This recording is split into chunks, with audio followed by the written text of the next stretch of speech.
Alice's Adventures in Wonderland by Lewis Carroll. Chapter 6. Pig and Pepper. For a minute or two she stood looking at the house, when suddenly a footman in livery came running out of the wood. Judging by his face, only she would have called him a fish, and rapped loudly at the door with his knuckles. It was opened by another footman in livery, with a round face and large eyes like a frog.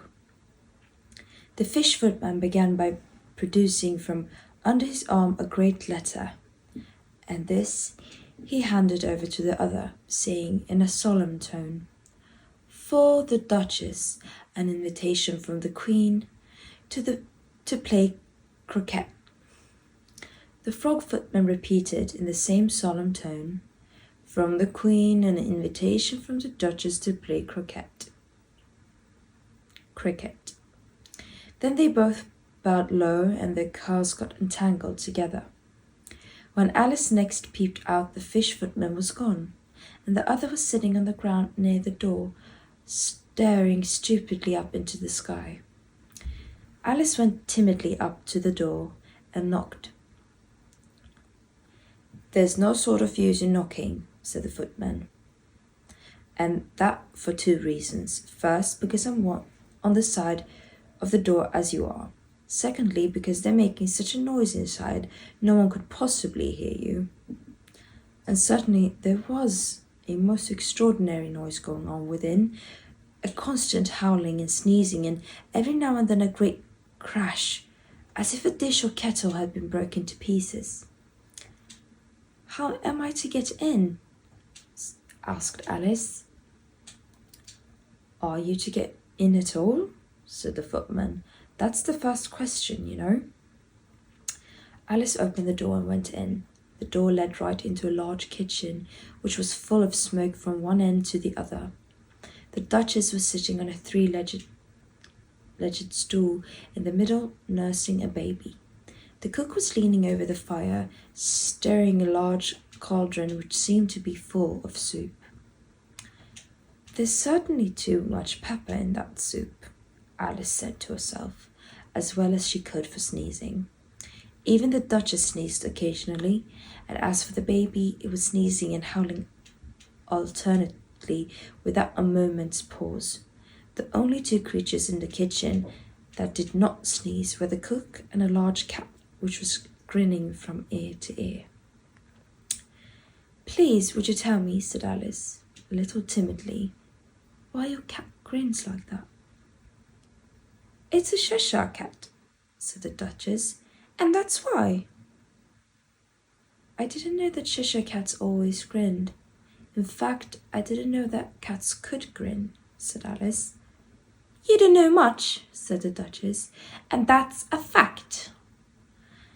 Just then the cook took the cauldron of soup off the fire and at once set to work throwing everything within her reach at the Duchess and the baby. The fire irons came first. Then followed a shower of saucepans, plates, and dishes. The Duchess took no notice of them, even when they hit her, and the baby was howling so much already that it was quite impossible to say whether the blows hurt it or not. "Oh, please, mind what you're doing," cried Alice, jumping up and down in agony of terror. "Here, you may nurse it a bit if you like," the Duchess said to Alice, flinging the baby at her as she spoke. "I must go and get ready to play cricket with the Queen." And she hurried out of the room. Alice caught the baby with some difficulty, as it was a queer-shaped little creature and let out its arms and legs in all directions. "If I don't take this child away with me," thought Alice, "they're sure to kill it in a day or two. Wouldn't it be murder to leave it behind?"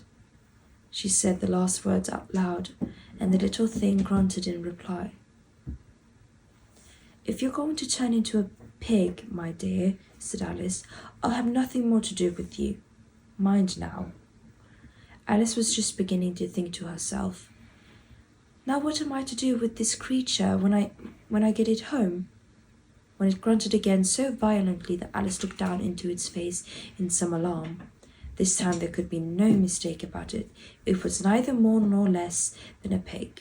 So she set the little creature down and felt quite relieved to see it trot away quietly into the wood. Alice was a little startled by seeing the Cheshire Cat sitting on a board of a tree a few yards off. The cat only grinned when I saw her. "Cheshire Puss," began Alice rather timidly, "would you please tell me which way I ought to go from here?" "In that direction," the cat said, waving the right paw round, "lives a hatter. And in that direction," waving the other paw, "lives a March hare. Visit either you like. They're both mad." "But I don't want to go among mad people," Alice remarked. "Oh, you can't help that," said the cat. "We're all mad here. Do you play cricket with the Queen today?" "I should like it very much," said Alice, "but I haven't been invited yet." "You'll see me there," said the cat, and vanished. Alice had not gone much farther before she came in sight of the house of the March hare. It was so large a house that she did not like to go near, till she had nibbled some more of the left-hand bit of mushroom.